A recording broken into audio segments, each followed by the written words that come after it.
Debout Congolais, unis par le sort, unis dans l'effort pour l'indépendance. Bientôt, nous allons connaître la vérité de la vérité des urnes avec des pièces de conviction. Le premier volume va de l'indépendance du Congo en 1960 jusqu'à l'élection présidentielle de 2011. Le volume 2 va de la formation des plateformes politiques en passant par la mort d'Étienne Tshisekedi jusqu'à la présentation de la machine à voter.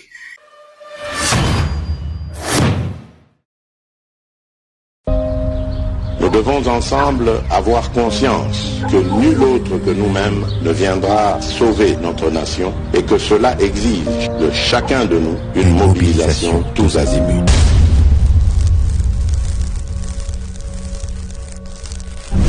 Boye Imalamu na GCAM Télévision, fidèles abonnés, chers internautes, Nazan et Sengo, Yakoye Babino, Ebele, Nabolandi, émission Nabino Yaba éclairé, Debout Congolais, Bipa Ignon Sobozwami, à travers Mokili Mobimba, Samba Olonga Pesibino, Matondo Mingi pour la fidélité Nabino, paix, confiance renouvelée na Etando Oyo, Sokozana no abonné na chaîne Nabiso, na prié yo au sala yango pour comme membre, il y a Debout Congolais, topé émission.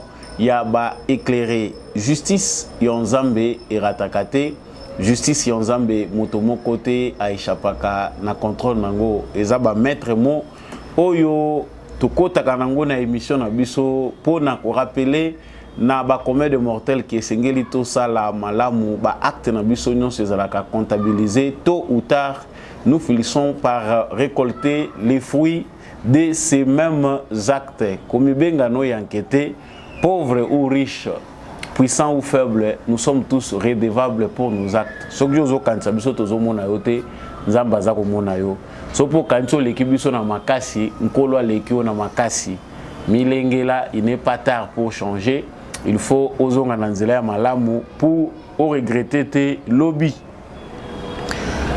Actualité oyo tokolobela mukola lelo ezali premièrement lié na information de la part du gouverneur militaire et Nord Kivu où azali ko annoncer reprise ya ba activité na Bunagana, contrôle total ya Bunagana ezali na maboko ya EAC et le gouverneur militaire vient d'instruire na ba responsable ya ANER, DGM, DGDAP, OCC na poste frontalier ya Bunagana où ezali ki occupé depuis juin par les terroristes du M23 a annoncé na bango était bako zonga na ba activité na bango pour na ko évaluer situation sur terrain et ko salema na escorte ya EAC.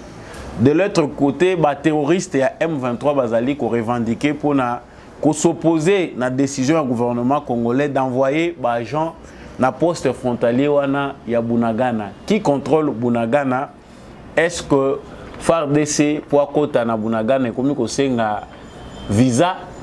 Est-ce que pour le gouvernement na biso à reprendre contrôle il y a poste wana ba poste wana frontalier mbongo ebele zali ko échapper na contrôle il y a ministère na biso ya finance topé ba régie na biso financière et sengeli nini ko sala? Est-ce que décision oyo ezali mûrement réfléchi? Est-ce que ezali soutenu na ba responsable ya EAC contrôle total ya Bunagana ezongi na maboko ya Congo ou bien ezali lisusu guerre bitumba we sengeli ko bundama tokolobela ngo na kati na émission oyo ekozala mukuse actualité ya mibale tokolobela awa ezali ba propos ya monseigneur Marcelin Utembi évêque ya Kisangani oyo azali ko benga ba congolais na mikolo oyo epusami penepene ya maponomi ete esengeli ba congolais bafungola miso na choix oyo esengeli baporter na ba prochain représentant na bango.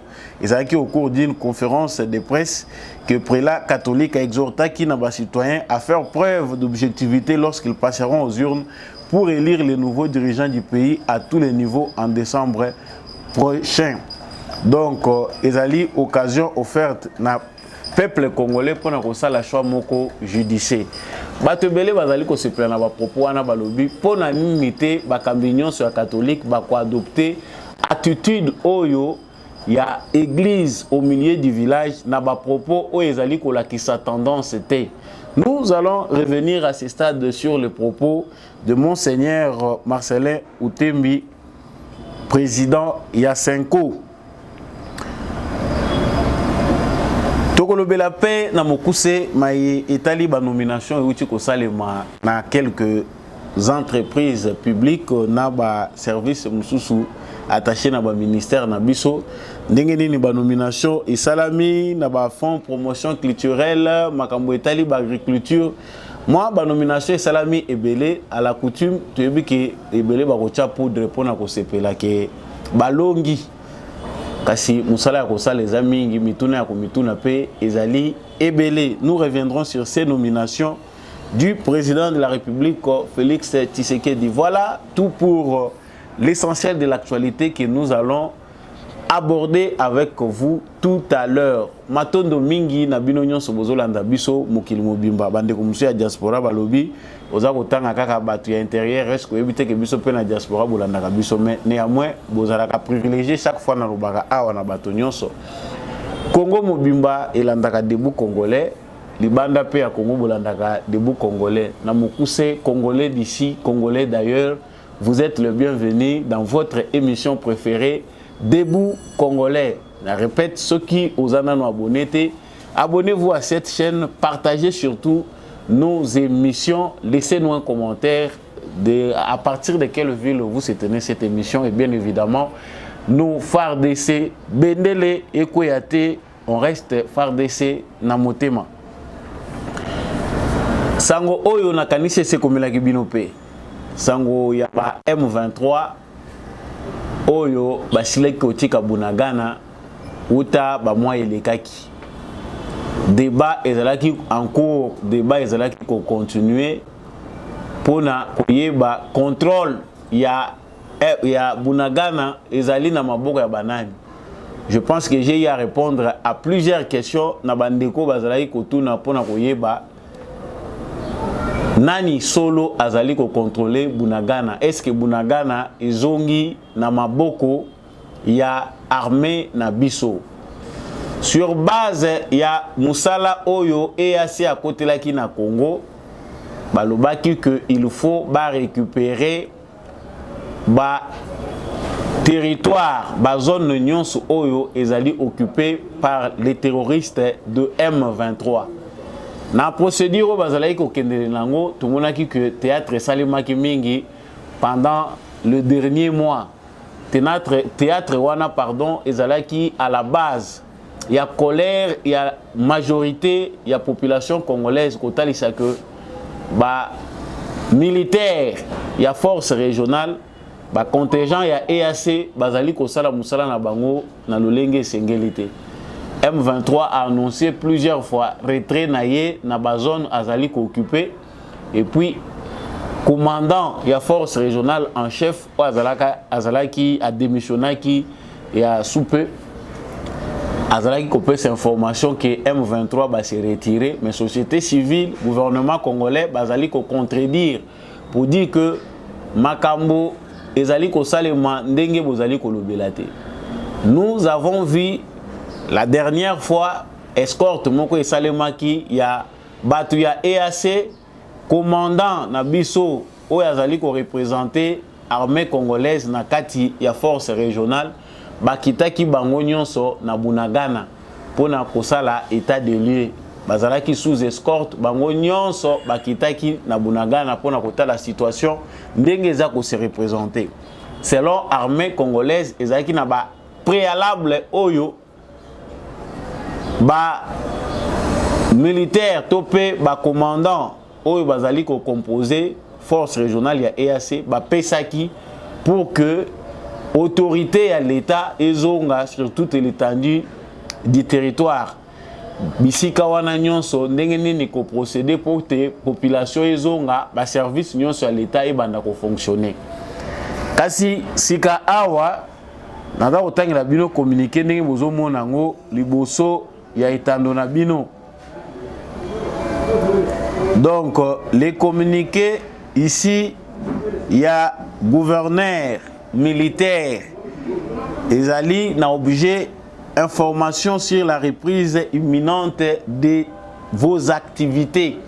Mukanda oyo akomeli yango akomi na directeur général ya programme national d'hygiène aux frontières.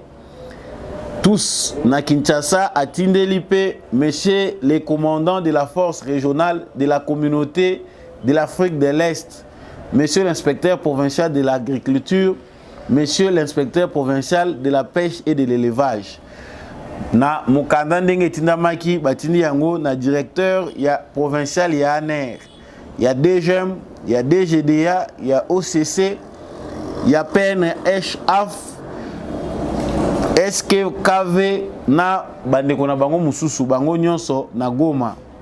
Je lis pour vous la lettre, monsieur, faisant suite à la lettre référence EAC-G01 OPS m'adressée en date du 28 juin 2023 par les commandants de la force régionale de la communauté des États d'Afrique de l'Est portant sur les rapports d'évaluation du poste frontalier de Bunagana, j'ai l'honneur de vous informer par la présente de la reprise de vos activités dans les prochains jours, aussitôt que les préalables relevés par la force régionale auront été accomplis.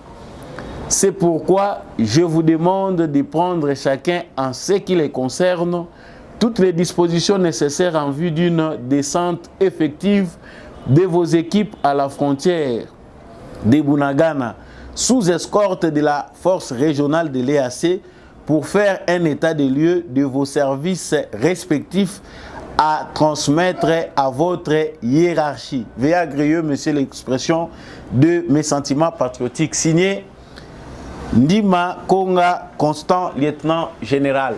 Wana eza mukanda oyo gouverneur militaire ya Nord Kivu atindeli bato nyonso bazali kosala na ba service cité awa na Bunagana qui était bako escorter bango na mikolo ezali koya conformément na ba préalable nyonso oyo force régionale asengaki bazali ko escorter bango po ete bakende kosala état de lieu ya ba service na bango ndenge nini esengeli babanda musala.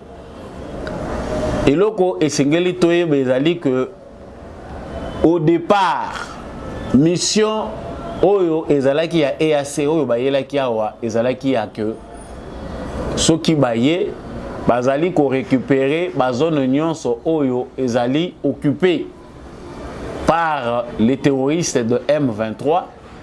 Ceux qui va récupérer la zone wana bango moko ba assurer sécurité nango na population, ba s'assurer que population azongi na quiétude nyonso na bisika na bango.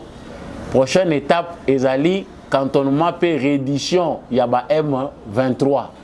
Wana nde toyokaki na matoi na biso tango bazali ko planifier ba activité ndenge nini sengeli ko salema. Tomonaki ba calendrier bimi à 2 reprises. Lolenge nini esengeli force régionale a se comporter pour na mettre fin na activisme ya ba M23 topé armée ya Rwanda na kati ya République démocratique du Congo. La pression multiple peut toza kolandango de la part de la communauté internationale ndenge baza koloba na munoko parce que jusque là les Congolais ne sont pas encore satisfaits. Ba condamnation, ba pression eza kosuka kaka na bimbebo na ba communiquer. Nanu pays mon côté membre de la communauté internationale, pays mon côté puissant, topé organisation moko puissante et sur une dingisa il y a ko présenter ba sanction oyo bazali ko pesa na Rwanda pona musala baza ko sala na Congo. Mais awa tant toza ko kota na application parce que chaque jour qui passe le gouvernement congolais fait pression à l'EAC, fait pression na ba commandant ya force régionale ya EAC pour être basala musala bango ba yelaki ko sala. C'est ainsi que na masolo na bango tango ba annonça qui reprise ya Bunagana parce que Bunagana tango EAC a kiti ba militaire ya EAC ba kei na Bunagana ba kitaki pour basala o musala ba sengaki bango. Et parmi les commandants au bazali na état-major ya EAC se trouve aussi nos commandants au pe bazali ko représenter armée na biso na kati ya unité wana ya commandement. Tant ba kendaki ba s'enquérir na situation, prochaine étape ezalaki ki ba service nyonso ezonga ko fonctionner normalement.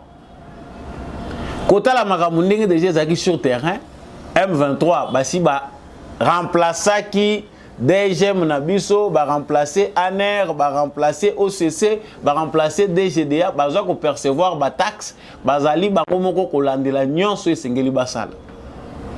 Nous ne pouvons pas ici cacher les pillages systématiques de nos minéraux qui se fait pendant que Bunagana a été occupé. Et puis, à parenthèse, aux fongola vente kotana na makambo oyo gouvernement congolais topé armé gouverneur militaire azako senga na ba service au nyonso. Il faut que les informations existent. Bato bazako sakana na biso. Pendant tous ces mois oyo M23 a occupé Bunagana, armée rwandaise, nous devons le dire. Va et vient la frontière, ils ont continué. On pille, on continue à piller les minéraux congolais. Les minéraux congolais, ils ont continué à bimela na ba même zela wana. M23 a fouti sa taxe, bazako kota Bunagana, bazako zonga. Tangu EAC azako ya pour occuper Bunagana, des militaires ya M23, bazako kota na Uganda avec leurs armements. Pendant ce temps, l'armée congolaise et l'armée ougandaise bazali na ba opération mixte.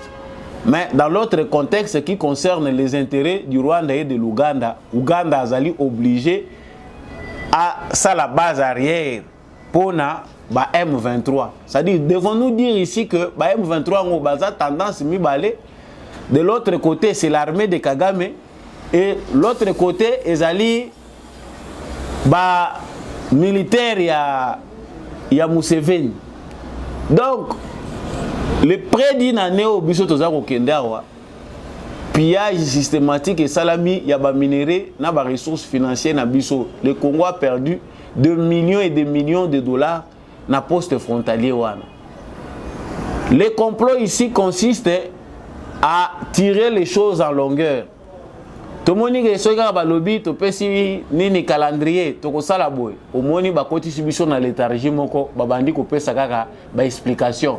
Pendant qu'il donne des explications sur terrain, c'est l'exploitation qui continue.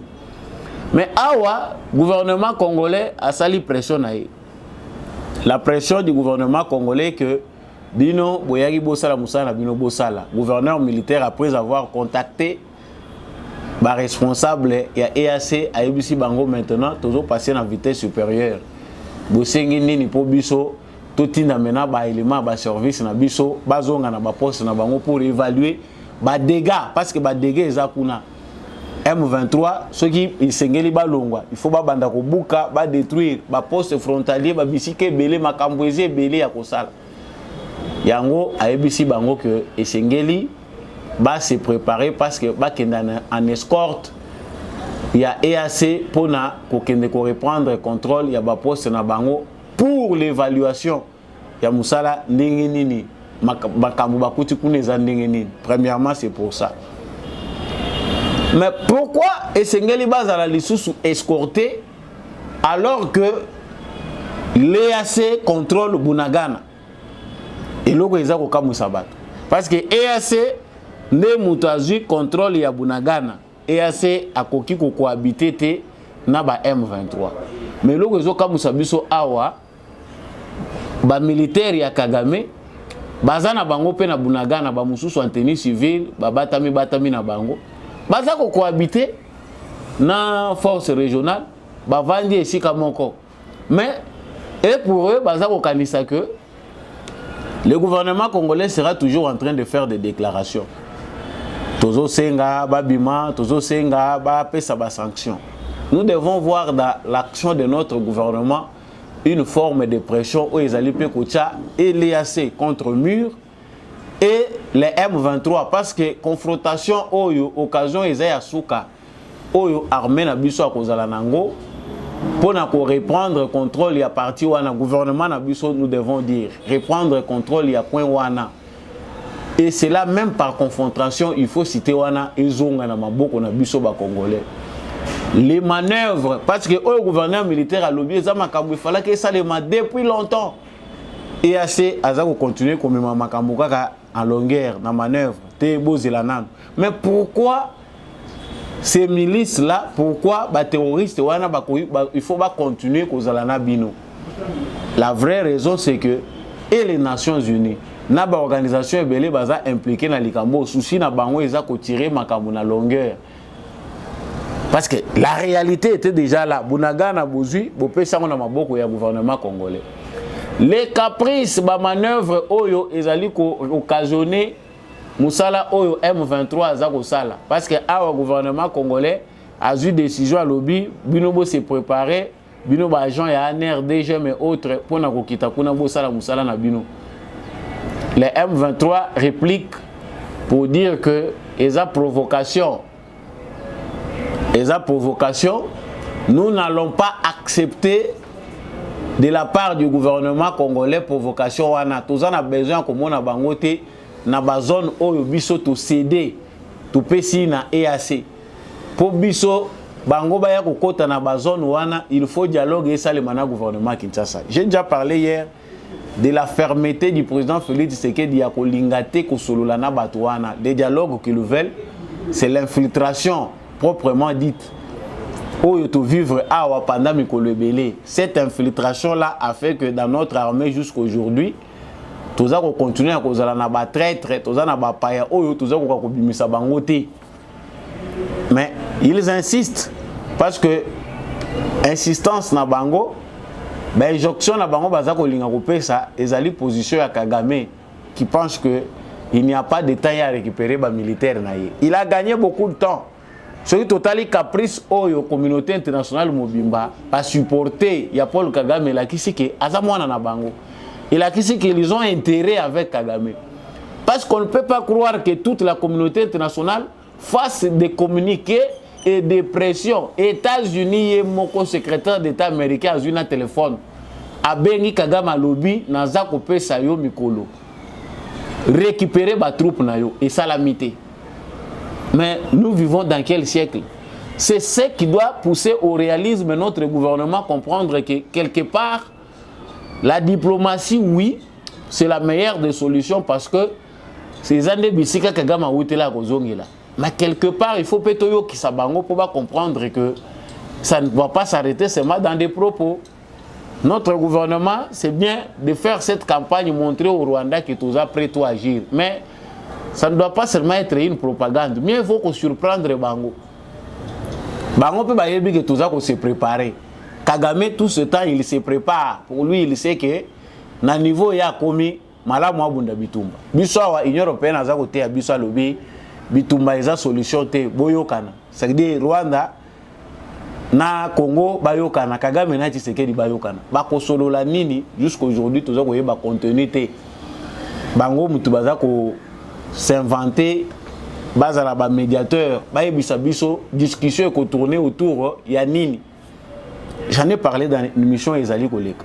Donc l'entêtement de M23 tant bazali chaque moment pour ça là communiquer c'est l'entêtement aux communautés internationales a poussé bango. Le M23 ne représente rien aux yeux de toute la communauté internationale. Mais la diplomatie de Félix Tshisekedi qu'on condamne awa kiake ko koti sabiso na libulu po mituna wana bozozo ngisela ngango kaka yo condamna ki bato kokota na EAC eza mabe mais makamu tozo mono eza grâce à EAC po mukili mobimba et comprendre makamu eza koleka na Est de la République démocratique du Congo, il fallait que tu kitunga moko na bango. Tu la kisi bonne volonté na biso que biso yeyo to sangana paysan à côté wana. Le monde entier, même ceux qui ne connaissaient pas, découvrent aujourd'hui le business, l'affaire qui se passe à l'est de la République démocratique du Congo. Le monde entier, bato ba yeba kité bazali ko découvrir grâce à la diplomatie à Tshisekedi que les petits Rwandais qu'on voit ce n'est pas seulement les Rwandais, toutes les grandes nations du monde profite derrière cette nation. Quand Tshisekedi parle des pantins, des M23, des discussions, oh, biso to kende ko discuter na ba M23. To ko discuter na bango nini. Des gens dans la brousse qu'on paye pour l'exploitation à ba minéraux. siko biso to kotala ba maître na bango ou biso to kene kotala ba mbwa ou bango batindi. C'est simple à comprendre. Donc le M23 ici dit ezali provocation, il n'y a pas de discours entre le gouvernement congolais na M23 ezali ya Moupepe.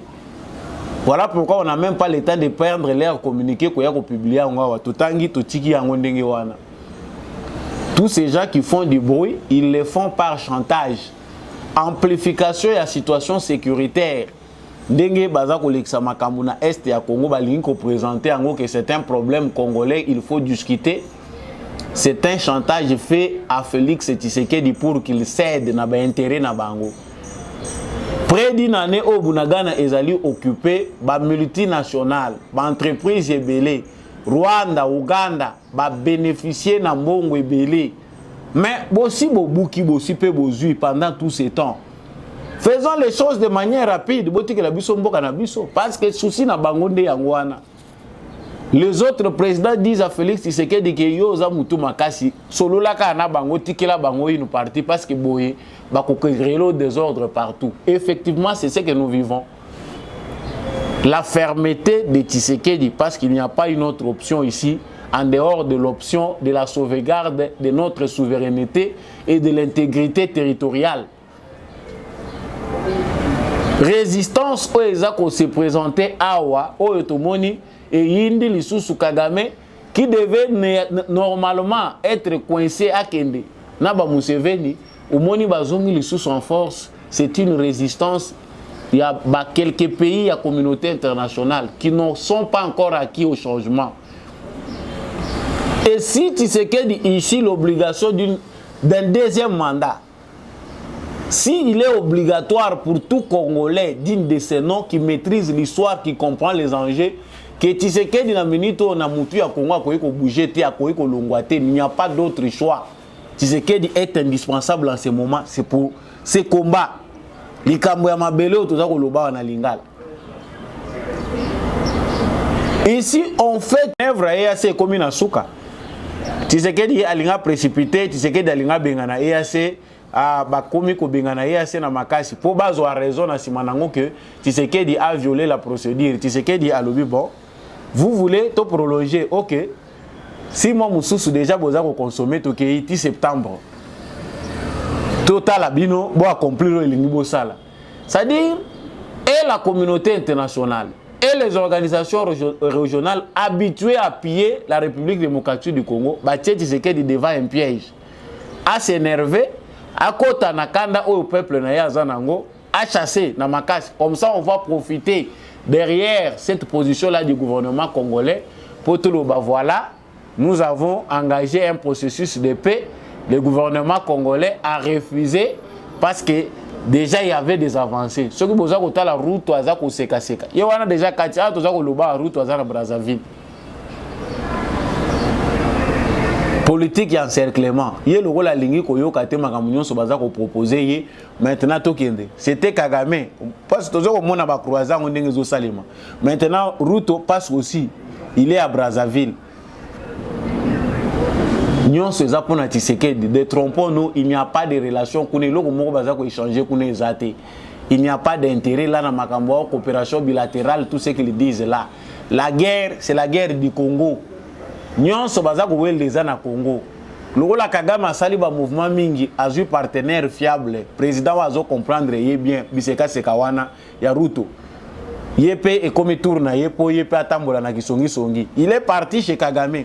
Tant que Bazelier na réunion bazali kolobela évaluation ya makambo ya oyo EAC azako sala na Congo, Ruto ne s'est pas présenté, il était absent. Mais quand il fallait parler de ce qui se passe, de ce que la force régionale fait au Congo na France 24, il est le premier à dire que non, malgré nyonso Congo azako loba toza obligé de intervenir, toza na même région. C'est-à-dire na logique na bango, il sent qu'il doit s'imposer au Congo. Logique au Bango va prendre Bango, les Congolais n'ont rien à dire. Chers frères congolais, tant que nous sommes il faut savoir que la bataille est rude parce que nous sommes seuls contre tous. Et à des moments, le gouvernement congolais n'a pas de choix. Il faut certains moments, bon, silence. Ce silence-là ne veut pas simplement dire que notre gouvernement est incapable, mais bituma mususu bunda makandenge wana. Préparons-nous.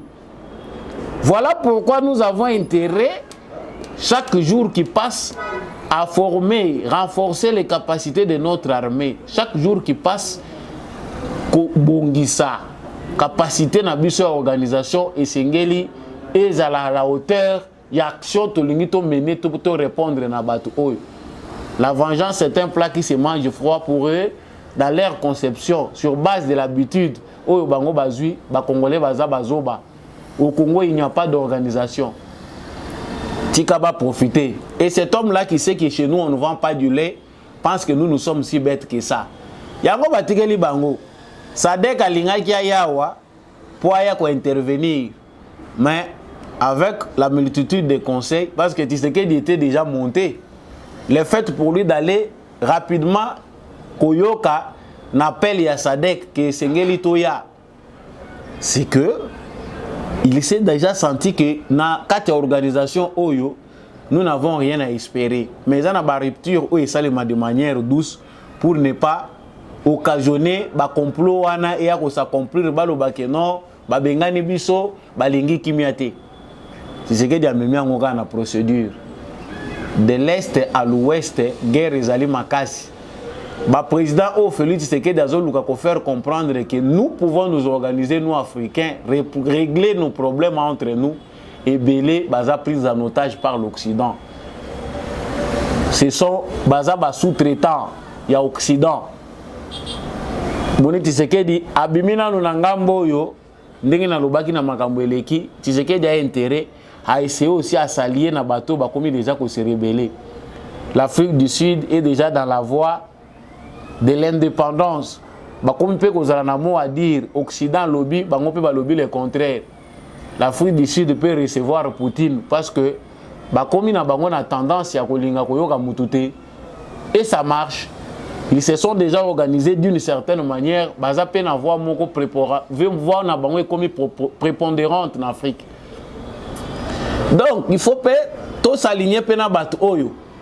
Tendance na bango pe est important na biso batu toza ko luka indépendance na biso. Toza ko luka que toi agir na ndenge na biso. D'abord mon aki président sud-africain azako seka. On peut désorienter batu oyo. Guerre baza ko mener à l'est du Congo pour minerais zo bimelaka mupanzi wana. Et bimelaka kuna to changer en trajectoire. Minerais ya Congo au lieu kendaka kuna et kendaka ta na ngambo to ko éviter ba guerre.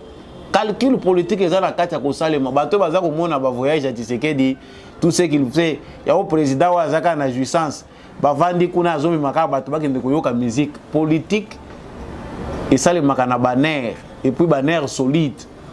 Eza banner oya bisote toza kozwa makambo oyo eza likolo toza kozwa ngo lokola musique lokola lisolo ya polémique ya bale. Bunagana est entre les mains de nos forces armées. Ba matabakita Bunagana eza na maboko ya force armée na biso bazana moyen ko contourner yangote. Mais ils avaient établi un plan de pillage. Carte na bango ba planifié qui ezalaki que ba yende pillage aux yeux du monde entier, c'est la honte. Il faut débat baluka babima par la grande porte. Si ils peuvent grâce au dernier virage de la diplomatie ba koki kotike la biso kimia babima pe na ndenga malamu. Il n'y a pas de guerre à engager contre un petit mouvement qu'on appelle M23 alors que c'est le Rwanda. Il n'y a pas de dialogue ici. Alors que les crimes belés salamina est la République démocratique du Congo, ils appellent documenté Nations Unies à prendre acte nango. C'est que nous Congolais avons à faire sur le plan diplomatique aujourd'hui pour na kosa la pression des Nations Unies. Parce que les Congolais et l'autre toyebi malamu kosa les akochaka makele le kolobaka. Ezaloyebi te biso stokomaka raba soki toussologue soki nyonsologue spécialiste en tout. Mais les chancelleries à ba pays oyo baza ko considérer bino comme état té et vandi za ko tala bino awa toza ko lobawa États-Unis d'Amérique ambassade na yeza boye bakangote ambassade à France ezalaka vandi kimia. Ce sont ces pays qu'il faut envahir, leur montrer que nous ne sommes plus capables toza li sous-souté to dépasser c'est intolérable. On ne peut plus accepter que bino boyaka ko piétiner sur souveraineté na bino na biso. Baloba élection, bango baye ko pesa injonction na orientation na bango. Baloba sécurité, c'est toujours eux. Bango mutu bakoya lisuko lobela bino makambo ya orientation na bango. Voilà ce qu'on recommande. Ba recommandation na bino yango. La plus grande force, la plus grande organisation du monde, Nations Unies, ils sont incapables après plus de 2 décennies, de 3 décennies yango yo, ya ko mettre fin na baguerre là où ils ont les Est à Congo. Par contre, ba cotiper na système bango pe baza copier. Et on nous ajoute l'ONU-BUS. On veut que Congo ait la sous-traité, c'est-à-dire souveraineté à Congo. To comme ko sala ngolo kola na sous-traitance. Biso awa, toza pays moko sous tutelle. Voilà le terme qui convient. Politiquement, nous sommes un pays sous tutelle. Tutelle na bango wana bango balingi qu'aucune décision soit prise par les Congolais sans que bango bakota na kati. Yango nga nazongi la kabino na histoire bandeko bo fungola ka misu.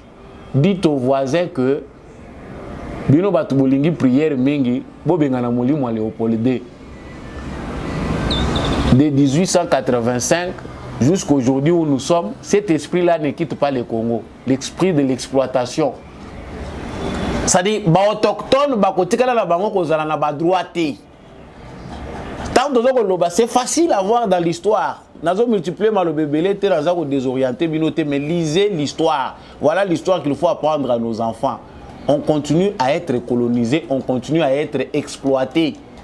Néocolonialisme, on vivre en une forme très barbare. Jusqu'à pour piller, les ressources naturelles, il faut massacrer les. Mais tant que il y a d'autres guerres à nos portes. Les minéraux stratégiques, la débat na mokili. Si basali calcul batali que Congo azana nyonso. Le débat autour des minéraux stratégiques doit être mondial. Mais si on a lobby, nous devons être aussi responsables. Les débats autour des minéraux stratégiques, c'est fait. Baloba cobalt, bino bozanango, baloba lithium, bino bozanango, baloba boy, bino bozanango. Avec une organisation faible, avec des Congolais qui peuvent présenter de mieux que les Ndombolo, on va tout prendre. Ah, bazui ba parc national biodiversité, ba pesa ka bino ngombongo te ba classé ngo patrimoine mondial ya UNESCO.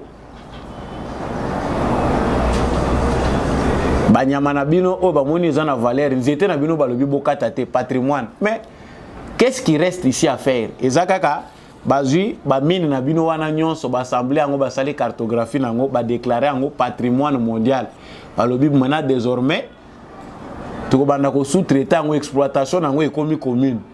Et vous allez dans les pensées des mondialistes, vous trouvez que il faut que le bien-être, les biens communs de l'humanité, le bien qui font fonctionner l'humanité, soient mis ensemble pour le bien de l'humanité. Le Kouta, nous n'allons pas profiter de ça. Et vous allez au profit à bas géant, au profit à bas grand. Les inégalités seront encore plus croissantes. Et puis ba inégalité ne ko sala ke bobola et ko legali susu makasi ba riche nde ba konginda ba ko sala pe muke. Chers frères congolais, ezali bulu mulai makambo ya est ya Congo. La guerre des minéraux stratégiques a fait que Kagame, qui devait normalement être déjà chassé le pouvoir par ceux qui l'ont amené, puisse encore résister. Tant que na débat bango moko les États-Unis ba lobi boza ko longola Kagame to ko zola biloko ngo na ndenge nini. Bino bozo mona teke organisation yo Tshisekedi ya nango na Congo et ko révolter ba Congolais. Est-ce que to ko gérer bango? L'Amérique a peur du même changement qu'ils ont soutenu. Les changements qui a été soutenu par ces Américains que non voilà, nous soutenons pour un état de droit, voilà ce qui s'est fait. Ba mususu ba komi ko bangelango. Mieux vaut que le terrorisme soit au Congo, bienvenue au pays où on soutient le terrorisme, va continuer à exploiter na bango. Donc l'Amérique soutient le terrorisme. Yango na ebisa ki bino lobia wana ko bande lango na chaque émission. Attention avec les leaders de certaines régions, bazali porte ya insécurité. Bino bozo mona bango ba leader politique alors que baza ba agent insécurité en lien avec les services secrets ya ba pays wana. Baza kotinda bango mais derrière bango il y a l'insécurité. Ils vont vous recruter comme des membres des partis politiques, mais enfin, vous serez des terroristes. Voilà ce qui va menacer le Congo. Service de renseignement, la biso travailler, il faut travailler contre Don Wana. Batu va créer un terrorisme dans le monde, ce sont les Américains bangomoko. Absolutisme wana, kolinga ko étouffer batu jusqu'à ce que même paiement ya biso ba contrôler. Donc pour mettre fin à ces points concernant Makambo ezali koleka na Bunagana, notre gouvernement ici est prêt pour récupérer. C'est-à-dire, quand on dit qu'ils sont sous contrôle à Bunagana, il faut les sous contrôle à FARDC, il faut comprendre de quoi on dit. Mais tout n'est pas j'ai dit, sans soi, ils ont figuré. L'armée congolaise a tiré devant difficulté, c'est notre pays, c'est nous qui sommes là, nous y allons. Ce qu'on attend de voir dans Mikolo et Zalikoya, ceux qui balingi bitumba. Ah ok, ils verront ce qui va se passer là-bas. Mais néanmoins, le Congo est prêt pour récupérer toute l'étendue de son territoire. Bazone nyonso bango bazako sakana nango, il faut la reprise. Diplomatie batu bazako sakana nango oyo ekolobisana bababa.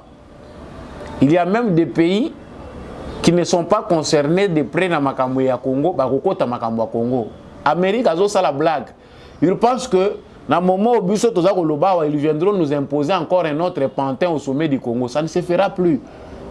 Et ça maintenant c'était, mais nous parlons en connaissance des causes. Bango ba yebi Congo te, ba yebinde mabulu, oyo ba timoli na Congo, ba yebinde ba minéré à Congo. Spirituellement et physiquement, ils ne savent pas ce qui va se passer au Congo.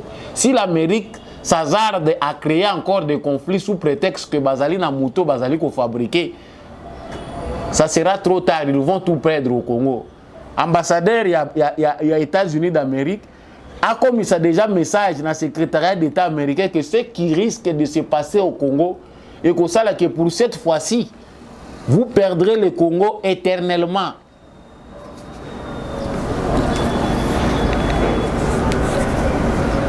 Monseigneur Marcelin Outembi a bengi ba Congolais dans sens élevé à patriotisme parce que biso a aussi to messani que depuis Tata Fridolin Ambongo cardinal aza cardinal aussi to messani que soki cardinal azobima ezana ngondenge moko na ba secrétaire général à ba parti politique na ba politicien. Archevêque métropolitain à Kisangani, président ya Senko, Monseigneur Marcel Outembi,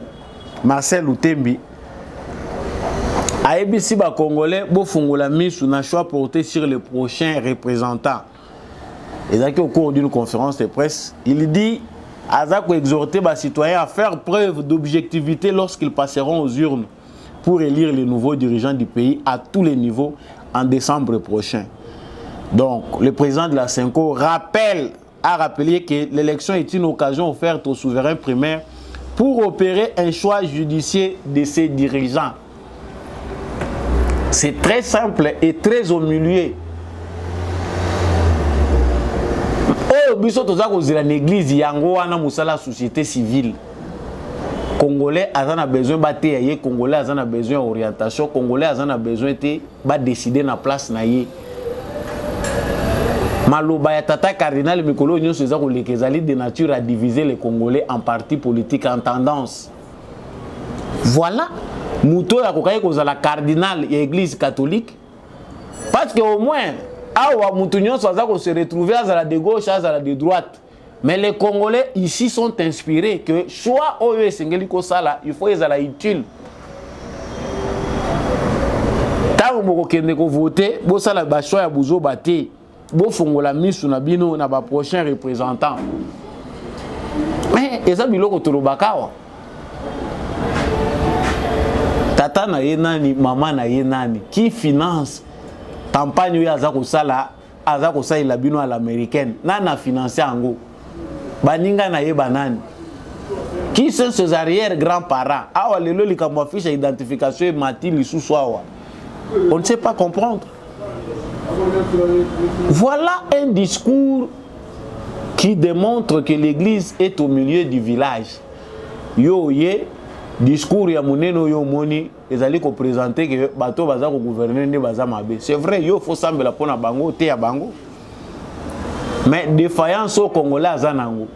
Division o ezana kati ya ba Congolais eza ko senga ki banganga na Nzambe basangisa ba Congolais. Ba nombre ya ba église tozanango si réellement mission nango ezali mission moko spirituelle, ezali mission moko ya ko aider ba Congolais, mais Congolais bakoki kozala diviser te, Congolais akoki ko inana te, Congolais akoki kozala moyibi te, Congolais akoki ko vivre na bosoto te, vu les églises que nous avons.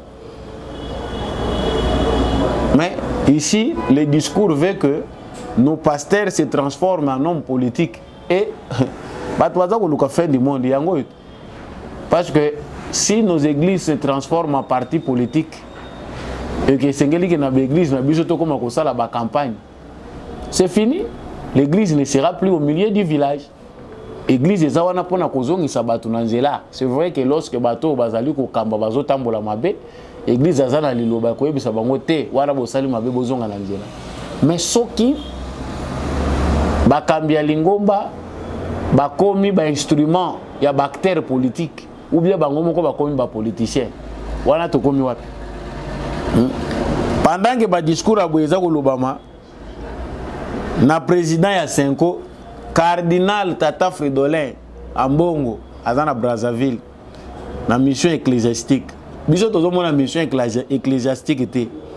Biso tozomona makambo ebele parce que le cardinal Fridolin Ambongo est observé de près. C'est un politicien bien manipulé et par ceux qui se disent opposants et par certains pays de l'Occident. Objectif, diviser les Congolais. Suivez ce monsieur-là de près. Brazzaville et Mikolo, il faut que tu aies une torche sur Brakango kuna. Ruto a légué kuna, Tata Fridolin pas légué kuna. On va dire certaines choses en pêle-mêle, mais c'est aux Congolais d'être éveillés, à notre gouvernement de comprendre que sécurité en Boka Basakana Nangote.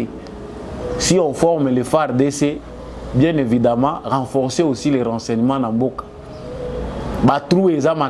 Renforcer vraiment les renseignements. L'issue ya ba Congolais, il faut être la liste moko ya munene zo mona pe bien. Nous avons dit.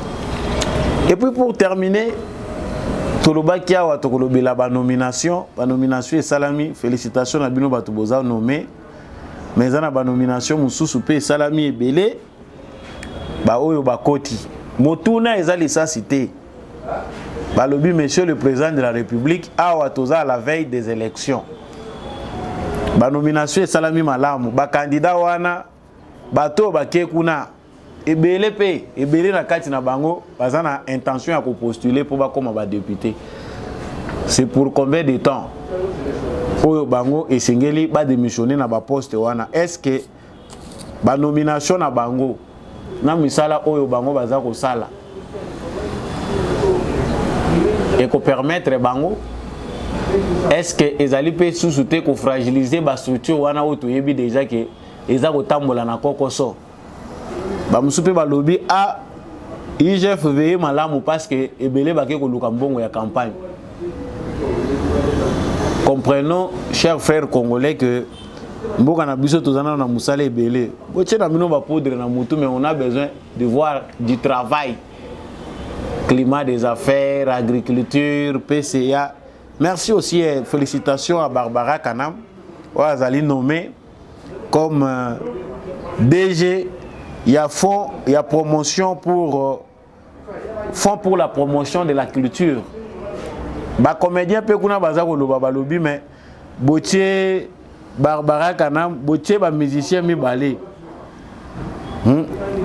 Boche ba musicien mi balé DGDA pe kuna boche pe kuna Barbara Kanam Didier Masela bato balobi ba affaire culturelle et souka kaka tena ba musicien. C'est comme si tendance awa ezaka que ba musicien de bazwaka premier plan. Ba affaire culturelle les ebelé biso pe bato pe kotanga pe ba buku pe na affaire culturelle. Mikanda pe mikanda biso bato lingi kotanga ba mikanda ngo ezaka cher ti lelo bazako détaxer tes livres. Kosoma mukanda libanda mboka po ekota na Congo ezofuta ya taxe ba lecteur pe bazati ba faire culturel ba comédien pe bazana kati ya culture Alors, bato mususu balobi toza ko contester nomination te ezali na pouvoir discrétionnaire ya président de la République to proposer kaka. Deux musiciens ça fait pas aussi du bien. Moi comédien, moi nini. Eza nango norme te, eza obligatoire te, mais il faut quand même qu'il y ait cet équilibre là. Parce que culture à mboka na biso comme ko se confondre mingi na musique. C'est comme si danse kaka na musique de mutu yango mutu esimbi englober culture nyonso. Yango ministre ya culture, mukoloni peut to ministre ya culture oyo akovaloriser culture na baspect nango nyonso. Kombo pe. Pourquoi? Parce que il est presque hasard visibilité ministre de la culture. Ministre de la culture et art. La culture, il y a un monde simbi nyonso. Même la politique, il faut une certaine culture. Bako qu'on a besoin de ko sala ndengeni. Ndengeni biso na Congo to résolver ba conflit. Mama kambweze belé, les affaires culturelles, c'est les affaires humaines. Culture ya Congo eza ko mona na mingi te na façon de faire na biso. Habillement, makambweze belé. Félicitations à Tata Mokonzi Ekolo pour la nomination. Félicitations à Bato nommé Bango. Boza promu, le peuple congolais attend la lumière. Na bisiko boza kende kokota. Eza facile ba nommer yo. Obelelisa ki singa, tope ba benga ki yo, eza surprise. Ou pe yo moko po ningisa ki po ba nommer yo quelque part. Mais quand vous vous retrouvez là-bas, première question eza kaka a baliaka wapi. Voilà pourquoi la plupart des structures, il y a un ministère nabiso et ça qu'on produire l'autre côté. Nous avons dit émission à l'élo et ce qui wana na pesi bino matondo na bino ba ebolanda ki yango. Merci na ba membre union sur famille des éclairés. Oyo bolanda ka debout congolais bendele koyate. Toti kalifar BC na motema na tondi botondi na équipe technique ya ndekombi ya chako oyo e kambaki biso po ete émission oyo ekoma na bitando na bino. Matondo mingi na apôtre Gérard Kabea, matondo mingi na l'homme de la vérité des urnes Jean-Louis Timbalanga. Bon week-end à vous, bon week-end à maman Lisette Mombendou, maman Bilonda, bon week-end à papa Boniface Mpunga et également à papa Freddy Ngwama, Léli Dilebo. Tous ceux qui soutiennent l'émission des beaux Congolais, bon week-end à vous, Mokili Mobimba. Aboyina tanga ba pays ba mususu ba yo kazua o biso tanga ka biso te ozala na diaspora ozala na à l'intérieur ya Congo biso nyonso toza ensemble ngai na bino tomonani na prochaine émission mais bobosa na ko soutenir des beaux Congolais te po tokoba ko kende liboso pe Congo mobimba ezala éclairé.